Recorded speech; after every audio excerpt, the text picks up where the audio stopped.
Quando eles invadiram Israel, eles destruíram Israel. Não sobrou nada. Aquilo que existia, tudo que existia em Israel, no norte, capitulação, acabou. Caçar judeu, qualquer problema que tinha, por exemplo, a peste negra, a primeira providência, reúnam os judeus. Segunda providência, acendam as fogueiras. Só que tem um episódio na história de Maomé que é a viagem noturna do profeta. De acordo com a crença islâmica, Maomé sobe aos céus num cavalo alado. Tá? Ali ele conversa, tem a oportunidade de encontrar com Jesus, com Noé, com Moisés. E aí, quando ele volta, então assim, você vê como é que a propaganda que a gente recebe o tempo todo, né? A gente tem que nós precisamos ter os nossos filtros para poder entender isso. Mas para a gente entender a complexidade desse conflito, que eu confesso para você que eu não acho nem dos mais complexos. Complexos, não. Por exemplo, a violência no Rio eu acho muito mais complexa do que esse conflito. Tá? Esse conflito é mais violento, é mais complicado, é mais antigo, tal, mas em termos de complexidade eu nem acho tão complexo assim. E a gente tem que fazer vários recortes no tempo. E o primeiro é a gente tem que voltar lá na Idade Antiga. Em relação a isso, enquanto o Walter ajusta, tu falou na questão cognitiva, né? E aí nós vamos ver políticos brasileiros, pessoas que têm uma ideia enraizada, que ele consegue ver razão num ato terrorista como esse. Político, profissionais de apoiadores, mídia, exatamente. Professores acadêmicos. Isso tem muito a ver com dissonância cognitiva. Tá? Sem querer parecer que a gente já está de antemão condenando uma coisa, condenando outra, assumindo partido. A ideia justamente não é essa. Mas para a gente começar, assim, vamos mostrar um mapinha aqui. Esse mapinha é só para a gente falar determinados locais, determinados acidentes geográficos e quem está ouvindo a gente não ficar completamente perdido. Onde está escrito Egito ali, na verdade, é território egípcio, mas é a península do Sinai. Né? O Sinai, lá do Monte Sinai, do Moisés e tal. A gente tem a Jordânia, Líbano, Síria, né? E aí a gente tem 2 pedaços de terra dentro de Israel. Tá? À direita, ali onde está Jerusalém, é a Cisjordânia. O que é Cisjordânia? É o lado de cá do Rio Jordão, é a margem direita do Rio Jordão, é a margem ocidental do Rio Jordão. E onde está a Jordânia, a gente vai ver mais para frente, já foi chamado de Transjordânia. O que é Transjordânia? O outro lado do Rio Jordão. É a margem esquerda, a margem oriental do Rio Jordão. E aí você tem isso é em tese território palestino, tá? Nominalmente isso é território palestino. E você tem uma faixinha ali, uma tripinha ali, que é a faixa de Gaza. Porque ali tem uma cidade que é chamada Gaza. Tá? Inclusive o pessoal hoje não fala mais faixa de Gaza. Até politicamente correto é não falar faixa de Gaza, é falar Gaza. Isso é a mesma coisa. E obviamente Israel nessa cor amarelada. Então assim, em Israel a gente tem as fronteiras ali com os países Egito, Jordânia, Síria e Líbano. Tá? Essa é a visão geral do conflito. Mas aí a gente vai dar um pulo no tempo. A gente vai lá para a Idade Antiga. Aí eu vou te pedir até para mostrar um outro mapa, o próximo mapa. Isso é muito interessante a gente entender isso aí, até para efeitos de uma compreensão bíblica. Tá? Observem que nesse mapa tem 2 quadrados vermelhos. Nesses quadrados vermelhos está mais ou menos delimitado ali a bacia de 2 grandes rios. O da esquerda, na vertical ali, que pega o Egito e o Sudão, é o rio Nilo. E o inclinado ali, que pega o Iraque ali, é a bacia dos 2 rios, Tigre e Eufrates. É ali que é a Mesopotâmia histórica, né? A terra do meio ali, no meio dos 2 rios. Esses 2 quadrados vermelhos ali, que mostram essas bacias, é onde surgiu algumas das primeiras civilizações, grandes civilizações da humanidade. Porque o rio permitiu a sedentarização, a agricultura, etc. Então foram os egípcios de um lado, os mesopotâmios do outro, das primeiras civilizações. E quando você olha o meio do caminho entre uma e outra, tem um outro quadrado ali, que é um quadrado azul. Esse quadrado azul é justamente a imagem que a gente viu anteriormente. É a região de Israel histórica ou da Palestina histórica. Então, quando a gente pega essa massa grande ali, que está escrito Arábia Saudita, está até em inglês, esse é um grande deserto. Então, na verdade, o meio do caminho ali, entre essas 2 grandes civilizações, né, esses berços de civilizações, é justamente essa bacia do Rio Jordão, que é até uma bacia em termos hídricos muito pobre. Tá? E aí, a partir daí, a gente pode fechar o mapa aí, por favor, Mano Brown? A gente vai começar a falar um pouquinho, nós vamos voltar lá no ano entre 1400 e 1200 anos antes de Cristo. Antes de Cristo. Olha o tempo que a gente está fazendo lá, voltando lá atrás. Entre 1400 e 1200, a gente vai ver o nascimento do povo hebreu. Tá? O nascimento do povo hebreu. Aquela região ali, aquela terra ali, é a terra de Canaã. Né? Em termos bíblicos, ela está ali como a terra prometida. Tá?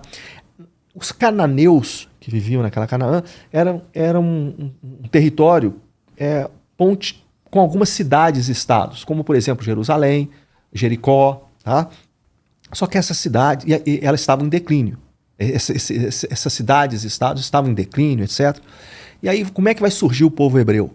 O povo hebreu vai surgir da fusão de 3 elementos.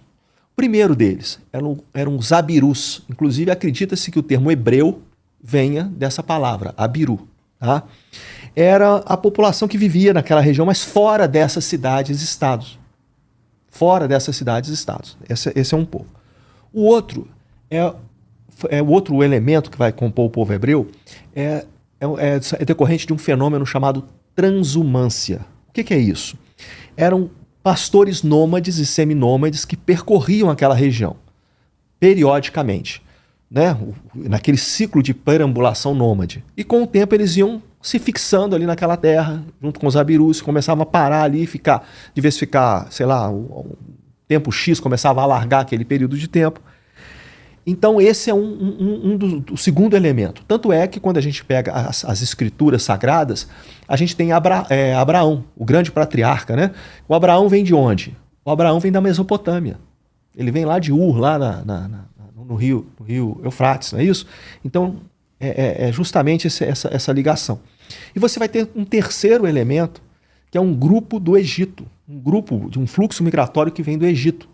E nas Sagradas Escrituras, esse grupo ele é representado pelo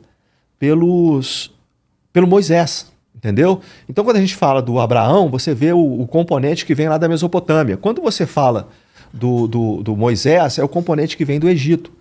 Então, quando a gente junta o grupo do Egito, o fenômeno da transumância, né, e mais os abirus, a gente vai ter o surgimento do povo hebreu. E aqui a gente até abre um parênteses. Aquela região ali é uma região de passagem. Então, muitos impérios passaram por ali. Os egípcios, os assírios, os babilônicos, os gregos, depois os romanos. A gente vai dar uma percorrida nisso aí muito, muito brevemente. Mas aí a gente vai ter o surgimento do povo hebreu ali. E qual é a grande importância do povo hebreu para a humanidade? Eles inventaram o monoteísmo. Então, é lógico que existiam religiões antes deles, religiões de diferentes formas, o ser humano sempre precisou da fé, etc. Mas quem inventa o monoteísmo, a fé em um Deus único, são os judeus, tá? São os hebreus, perdão. A gente vai ver a diferença entre hebreu e judeu. E esse povo, o povo hebreu, nesse processo de sedentarização ele vai ter vai levar a posse da terra. É lógico que isso foi, sim, ao longo desse processo aconteceu de forma natural, mas também aconteceu de forma violenta. Então tem alguns conflitos ali, a própria destruição do muro de Jericó, não é isso? Está narrado na Bíblia. Então foi um processo esse processo de ocupação de Canaã, né, que na Bíblia ela é descrito como, no Antigo Testamento é descrito como a terra prometida. Esse processo ele é um processo longo, tá? E vai levar à fixação do surgimento do povo hebreu ali. E esse povo hebreu ele vai organizar basicamente em 12 tribos, né? Em 12 tribos. Aí eu já vou adiantar um pouquinho. Uma dessas tribos era a tribo de Judá, né? Uma dessas 12 tribos era a tribo de Judá. Então o que é o judeu? O judeu é o membro da tribo de Judá, tá certo? Então, vamos colocar assim, se a gente voltar lá no período entre 1200 e 1400 anos de Cristo. Todo judeu era hebreu, mas nem todo hebreu era judeu, tá certo? E aquelas tribos, elas tinham alguns vizinhos. Então as relações com vizinhos, às vezes eram amistosas, às vezes ela é hostil. Então tinha arameus, tinha amonita, tinha moabita, tinha edonita e tinha um povo que vivia na cidade de Gaza. Era chamado povo do mar, tá? E esse povo, povo do mar, eram os filisteus. Adiantando, o filme Filisteu e Palestino são sinônimos. Filisteia e Palestina é a mesma coisa, em termos, tá? E especificamente com os filisteus existia muita tensão. Tanto é que Davi mata Golias. Davi era hebreu, era um judeu, né? E depois ele vai se sagrar rei de Jerusalém, Judá e de Israel. Mas Davi era um judeu. E o Golias era um filisteu, tá? E a gente fala sempre de Davi e Golias porque essa imagem bíblica, ela permanece. Quando você vê hoje uma criança palestina com uma pedra na mão, tacando pedra num tanque israelense, olha que isso é uma peça de propaganda fantástica. Fantástica. Porque você remonta a uma imagem bíblica. O pequeno Davi com uma pedra na mão, atacando um gigante de aço. Só que aí os papéis estão invertidos. O gigante de aço hoje, o tanque, ele é hebreu. E o pequeno Davi com a pedra na mão, ele é um filisteu. Sim. Os papéis, então assim, você vê como é que é a propaganda que a gente recebe o tempo todo, né? A gente tem que nós precisamos ter os nossos filtros para poder entender isso. Então, quando chega no ano 1000 antes de Cristo, vai existir, 1100 antes de Cristo, vai ter o domínio filisteu daquela região. Os filisteus vão dominar aquela região. E aí no ano 1000 vai ter 3 reis hebreus que vão ter um papel muito importante na unificação das 12 tribos como um estado. Tá? Primeiro que vai ter essa ideia e vai dar forma a essa ideia vai ser Saul. Quem vai realmente conseguir a unificação vai ser Davi. E por fim, quem vai atingir o ápice de Israel, né, vai ser o Salomão, o grande rei Salomão, né, com a sua sabedoria e tal. Só que depois disso, esse reino, as 12 tribos deram origem a um estado. Tá? Esse estado atinge ali seu ápice ali em torno do ano 1000. Só que depois esse estado parte no meio. Ele vai ficar com a parte do norte, com a capital em Samaria, chamada Israel. E a parte do sul, com a capital em Jerusalém. Olha só que interessante. Hoje Israel pleiteia que a sua capital seja Jerusalém. Tá? Então quando a gente estuda a Bíblia, no tempo de Jesus, a capital do povo judeu era Jerusalém. Tá? E a gente vai fazer esses links. Então ficaram 2 estados. Norte Israel, com capital em Samaria, e o sul Judá, com a capital em Jerusalém. E aí acontecem 3 eventos muito importantes para a gente matar essa idade antiga. Tá? Primeiro, são 3 destruições do Estado de Israel. Então isso é muito importante a gente entender, porque na nossa perspectiva é algo que nós somos um país muito novo, nós temos 200 e poucos anos de independência, 201 anos de independência. Tá? Israel é um país que tem história, um povo que tem uma história muito longa. Então, quando a gente fala em destruição, se fala em negar a existência de Israel, a destruição de Israel, etc., no imaginário israelense, eles têm que entender que o Estado de Israel já deixou de existir 3 vezes. Tá? A primeira foi no século VIII, quando os assírios invadiram Israel. Não invadiram o Judá, invadiram Israel. E os assírios eram um povo que a conquista deles era muito violenta. Quando eles invadiram Israel, eles destruíram Israel. Não sobrou nada. Aquilo que existia, tudo que existia em Israel, no norte, captação, acabou. Então o sul, Judá, ela incorpora a noção de Israel como um todo.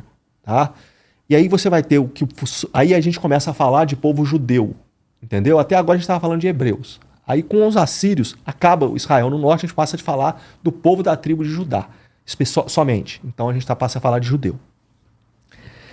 Acabou. Israel, a invasão dos assírios acabou. Tá? Então ficou Judá. E aí nesse momento, qual era o nome? Judá. Judá.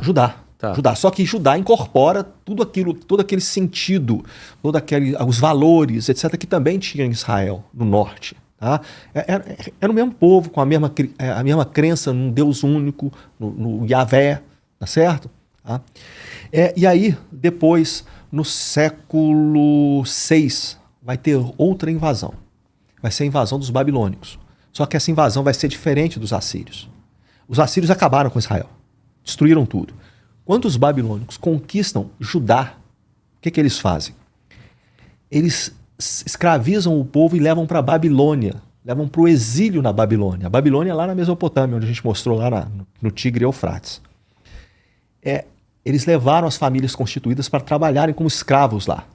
E aí é um aspecto muito importante nesse exílio na Babilônia, onde eles vão ficar por 50 anos.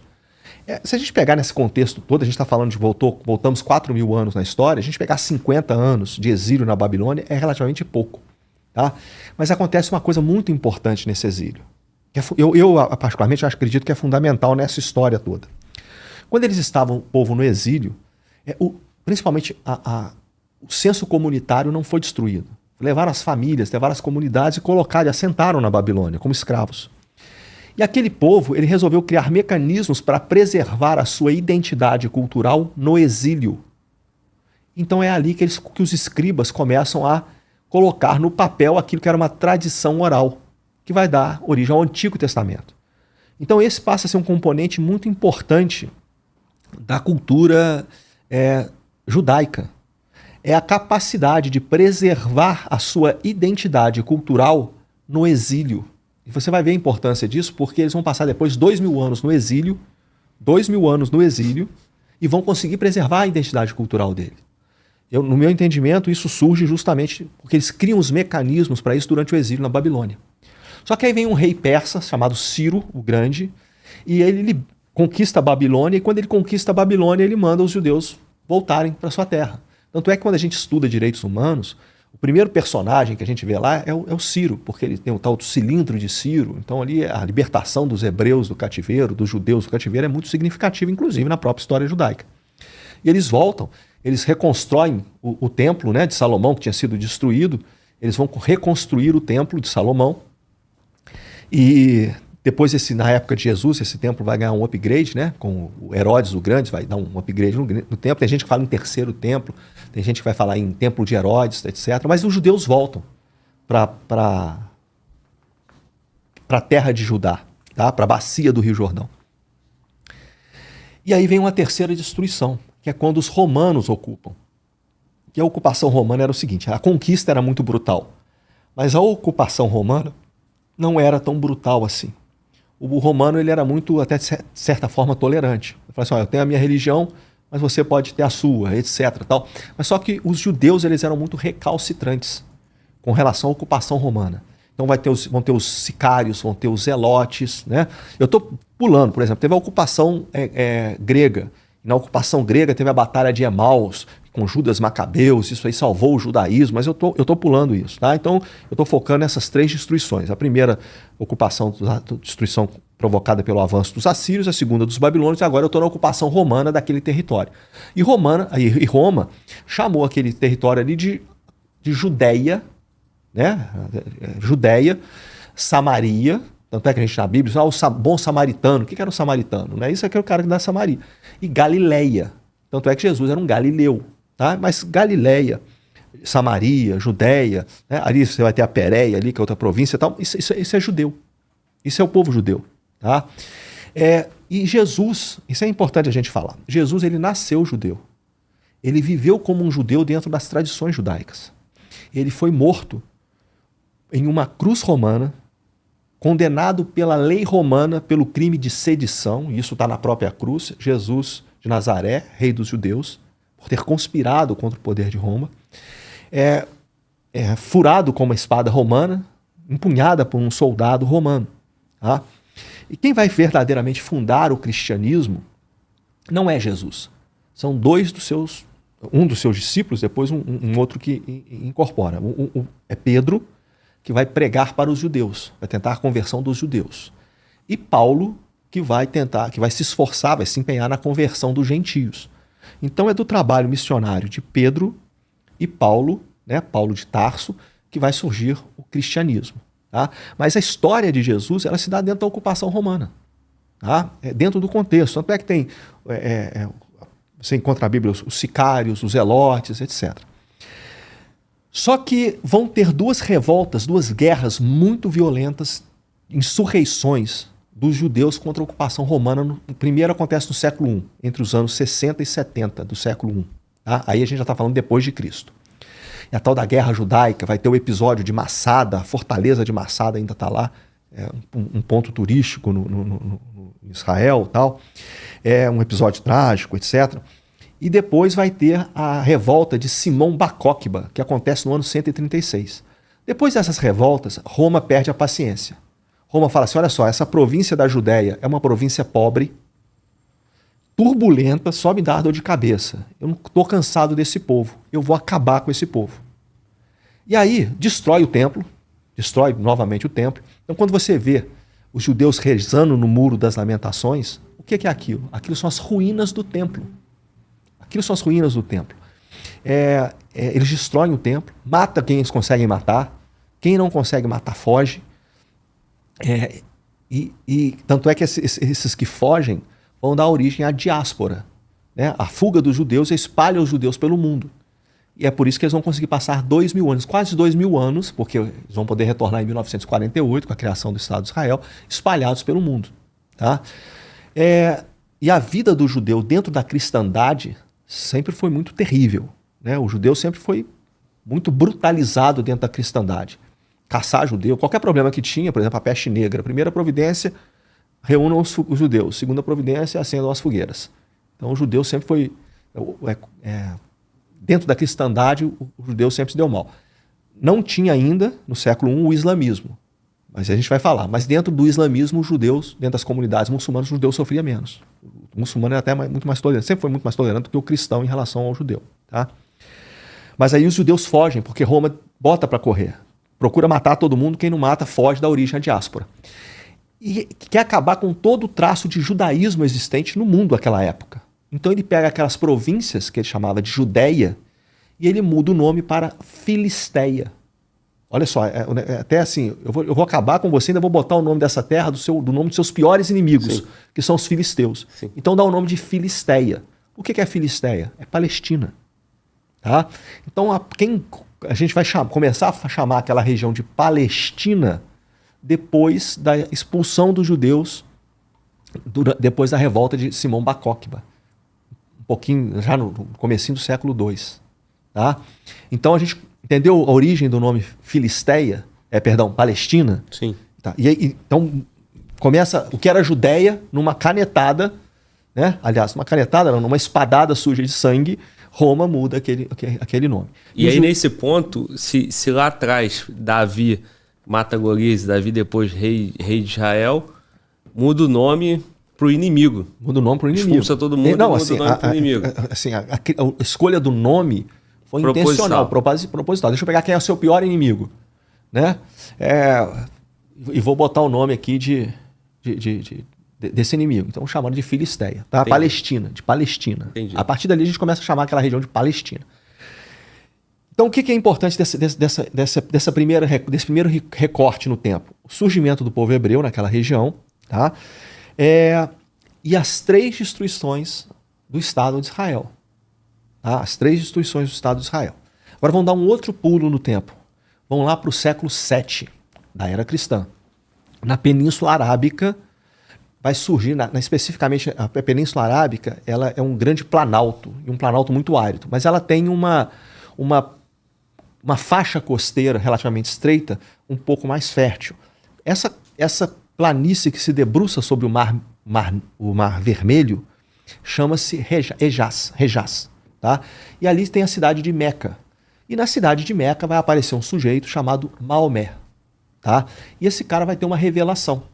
No ano de 610, ele tem uma revelação no Monte Hira. Tá? E essa revelação vai dar origem ao Islã. Tá? O que é Islã? Islã é submissão a Deus. Então a gente falou que a primeira religião monoteísta foi o judaísmo. Quando a gente fez uma menção muito breve a Jesus Cristo, a Paulo, a Pedro, a gente fala do nascimento da segunda religião monoteísta, o cristianismo. Tá? E aí agora, em 610, com a revelação que Maomé tem no Monte Hira, a gente está falando do nascimento da terceira grande religião monoteísta, que é o islamismo. O islamismo ele incorpora crenças populares pré-islâmicas, como por exemplo em Meca tinha a Kaaba, aliás tem até hoje a Kaaba. Isso já era objeto de adoração antes do advento do islamismo. Só que tem um episódio na história de Maomé que é a viagem noturna do profeta. De acordo com a crença islâmica, Maomé sobe aos céus num cavalo alado, tá? Ali ele tem a oportunidade de encontrar com Jesus, com Noé, com Moisés, E aí, quando ele volta, o cavalo deixa ele em cima das ruínas do templo. Quando você vai em Jerusalém hoje, aquilo é a esplanada das mesquitas. Existe lá uma mesquita muito grande, existe a mesquita de Al-Aqsa e existe o Domo da Rocha. O que é o Domo da Rocha? É onde Maomé foi colocado depois da viagem noturna. Então observa que ele foi colocado justamente em cima do templo, que é sagrado para judeus e para cristãos. Então isso cria um vínculo. A Kaaba, né, que existe em Meca, ela está associada com devoções populares pré-islâmicas. Mas quando ele é deixado na viagem noturna em cima das ruínas do templo, onde hoje é a esplanada das mesquitas, você está criando um link do Islã, né, aquela religião nova que estava surgindo, com as crenças pré-existentes, né, as duas religiões monoteístas, o judaísmo e o cristianismo. Só que o Maomé, em 622, ele é obrigado a fugir de Meca. Não vou entrar aqui na história dele, porque morre a esposa, Khadija, morre o tio dele que dava proteção para ele, o Abu Talib, e o fato é que ele é obrigado a fugir de Meca. E ele vai para uma cidade chamada Yatrib. E quando ele vai para Yatrib, a cidade muda de nome, passa a se chamar Medina. Então as duas principais cidades, as duas estão no Hejaz, né? E são as duas principais cidades do Islã, cidades santas do Islã. E aí o que acontece com Maomé?